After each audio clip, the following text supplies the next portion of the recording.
Wa Mungu, Bwana Yesu asifiwe. Ninawatakia jioni njema.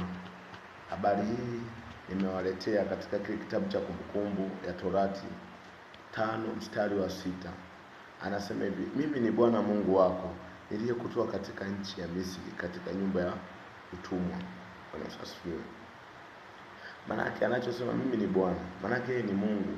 Inatakiwa yeye ndio tumtumainie, manake yeye tumtegemee. Tusitegemee miungu mingine. Na ndio maana anaendeleza, anasema Mungu wako niliyekutoa katika nchi ya Misri. Manake anachomaanisha katika ile nyumba ya Misri, manake ni sehemu gani? Ni ile nyumba ambayo unaishi katika ule utumwa wa giza. Manake Mungu amekutoa katika ule utumwa wa giza, anakuleta katika nuru yake. Bwana Yesu asifiwe. Kwa hiyo akishakutoa kule, inatakiwa mtumikie. Ndio maana amesema hivi, niliyekutoa katika nchi ya Misri. Unajua siku hizi kama watu wanafungwa wengi sana kwenye miungu ya giza. Wanafungwa sana na madhabahu za kifamilia, madhabahu za ukoo, madhabahu za waganga.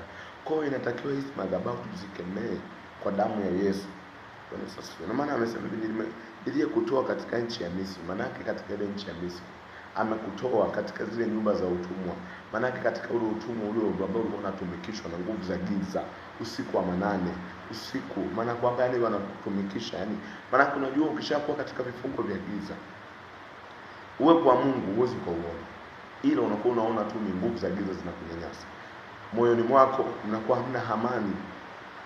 Unakuwa unateswa na nguvu za giza, unahangaishwa, unanyanyasika, huna amani ndani yako, unapatwa hasira, unapatwa hofu. Maana hizo ni nguvu za giza zinakunyanyasa.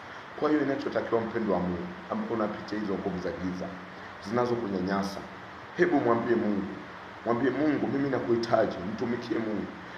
Moyoni mwako ufungue moyo ili Mungu aweze kukaa ndani yako.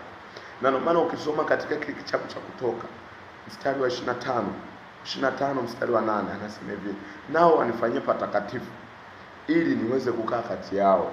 Maana yake ni sisi wanadamu inatakiwa tumfanyie Mungu, tufanye patakatifu kwa wewe. Maana yake moyo wetu tuuandae ili Mungu afanyaje?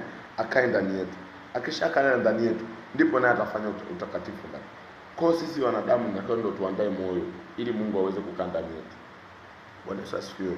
Na ndio maana amesema hivi, katika nyumba ya utumwa. Katika nyumba ya utumwa maana katika zile madhabahu za giza zilizokuwa zinakufunga, zilizokuwa zinakunyanyasa, zilizokuwa zinakutesa, zilizokuwa zinakuharibu.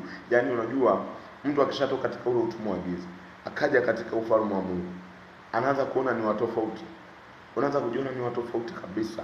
Kama ulikuwa umehangaishwa, ulikuwa upo katika vile vifungo, afu kaja katika ufalme wa Mungu, unajiona ni watu tofauti sana. Maana kwamba Mungu ameshakusafisha dhambi, amekusamehe, amekutoa katika ile nyumba ya utumwa. Ndio maana amekuleta katika wokovu wake. Kwa hiyo ukishaingia katika wokovu, inatakiwa uendelee kupambana, kuomba, kusali, kufunga, funga patakatifu, soma neno lake, ndipo nguvu za giza hazitakaa mbele zako. Ndio maana amesema nao wanifanyie patakatifu ili niweze kukaa kati yao. Kwa maana kwamba sisi ndio inabidi tuitafute nguvu ya Mungu, na sisi tusafishe moyo yetu ili akae ndani yetu. Bwana Yesu asifiwe. Ninakutakia wewe ambaye unapitia katika hizi changamoto, nakutakia hili neno la Kumbukumbu ya Torati 5 mstari wa 6 likakujenge, na pia katika ile Kutoka 25 mstari wa 8 likakujenge. Na ndio maana ukisoma katika ile Zaburi amesema hivi, usiogope kwa maana mimi nipo pamoja nawe, usifadhaike kwa maana mimi ni Mungu wako. Ile Isaya. Bwana Yesu asifiwe. Kwa hiyo ukisoma hata ile Zaburi 91 mstari wa 5 anasema hautaogopa hofu ya usiku, wala mshale ukao mchana. Maana nguvu za giza hazitakuogopesha za mchana wala za usiku. Bwana Yesu asifiwe. Awalinde unayepitia changamoto, akutie nguvu Mungu, na aweze kukulinda, na aweze kukurejesha madhabahuni mwake. Amen.